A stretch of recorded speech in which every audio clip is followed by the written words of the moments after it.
Hey folks, I'm Scott Henson from Dallas Baptist Church. I want to share a little midweek devotional for you. We're going to be talking about harvest a little bit on Sunday, talking about the fields are ripe with harvest, and a little bit about evangelism and discipleship. Advent is a time of year, this time of year, the Christmas season, where we focus on the first coming and the second coming of Jesus. And my conviction is that Jesus is coming again. We need to be ready personally, but not just personally, but those around us. We need to share the good news of those who are lost, and also reach those who have kind of fallen by the wayside, those who are kind of backslidden, use some of the old Baptist language there.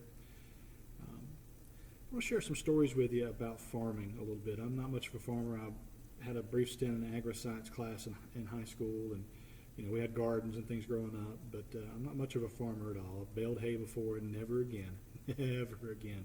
Square bales, oh man, so much work in the summertime. But a lot of the parables of Jesus deal with farming. They deal mainly with images that the people would have known. And in a mainly agrarian society, they would have known farming. I mean, two of the big parables that come to mind in my mind over Matthew chapter 13, the parable of the tares and the wheat, where the good seed is sowed and then the weeds kind of pop up amongst the wheat and have to separate them out. And then over in Luke chapter 8, a sower went out to sow. Let me read a little bit of that to you. This is the Cotton Patch Gospel. This is was done in the 50s and 60s by a guy named Clarence Jordan, who had a PhD in New Testament from Southern Seminary in Louisville. But he moved to southern Georgia and started a racially integrated farming community, Koinonia Farms. And out of that movement came Habitat for Humanity. Anyway, Luke chapter 8, verse 4. Now when a crowd of people from all over gathered around him, he gave them a comparison. A farmer went out to plant his seed. As he planted, some seed fell on the path where they walked on, and the birds came out and ate them. Some seeds fell on the rock, and though they sprouted, they dried up from lack of moisture. So others landed in the middle of a briar patch, and the briar patch came up and choked them out. And others fell on rich dirt and grew and yielded 100 times over. He finished by saying, give this careful consideration. These parables, again, deal with a lot of agrarian-type images. I didn't have a lot of farming in my background. By the time I came along, my family had mostly given up farming, had gone to work in mills, and they gave up the farming side of it. But my mom was one of the last of our family, I guess you could say, who participated in cotton picking. My family grew cotton. So some of them worked in the mill, some of them grew cotton, and some of them did both.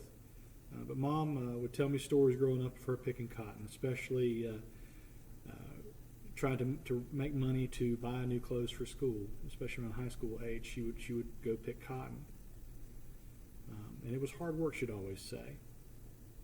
And every time we'd drive by a field where a mechanical picker had picked cotton, she would complain about all the cotton that was left. Oh man, there's so much cotton out there in that field that needs to be picked, and it's hard work getting it, but you get all of it. It's hard work. I'll never forget one time I went by one field and there's so much cotton out there, and I don't know what was going on Mom's day that day. She just about broke out in tears. I guess maybe all the memories of working hard and time with family, I don't know. But the point being, you get more done by hand picking and get more cotton, but it's a lot more work. Hard work.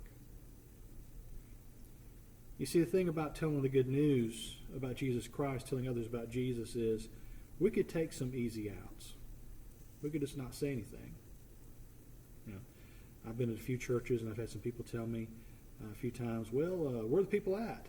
I ask, well, have you invited somebody to church? No, I haven't invited anybody. Well, of course, they're not here.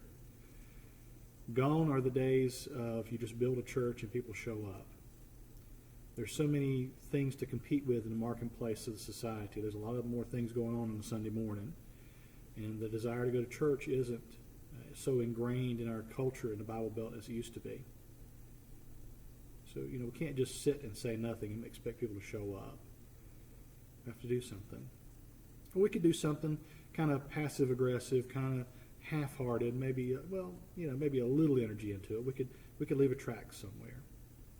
Or maybe we could make just one kind comment on Facebook if we're on social media. Maybe that's a little bit. And that might plant a seed, and God may grow that plant, God may bring it to fruition, but that's not going to get too much done. My conviction is one of the best ways to reach somebody who's lost, to disciple someone who's growing in the faith, or to reach someone who's fallen by the wayside, someone who's backslidden, if you will, is to build a relationship with them. And not just, I'm going to friend you so I can lead you to Jesus, but sincerely invest time and energy in them. Coming from my background in youth ministry at several different churches, and I've invested a lot in young people, and they're my kids. I still today get notes and messages from some of my kids reaching out to me because I've invested time in them and I sincerely care about them.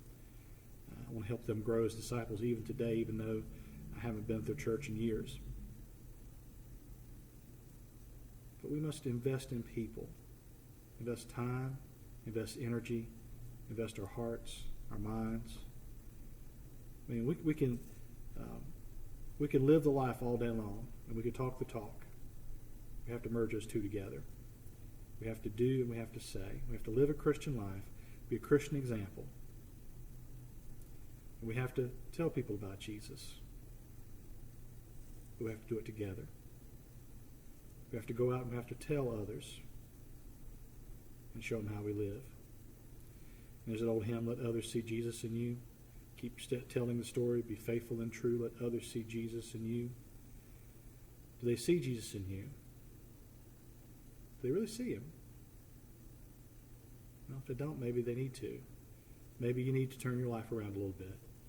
Maybe you need to God's forgiveness and have God's direction in your life. Live a life that is holy, a life that is sacred, a life that is dedicated to God, a life that's right. But it's not just that, is it? We have to say something.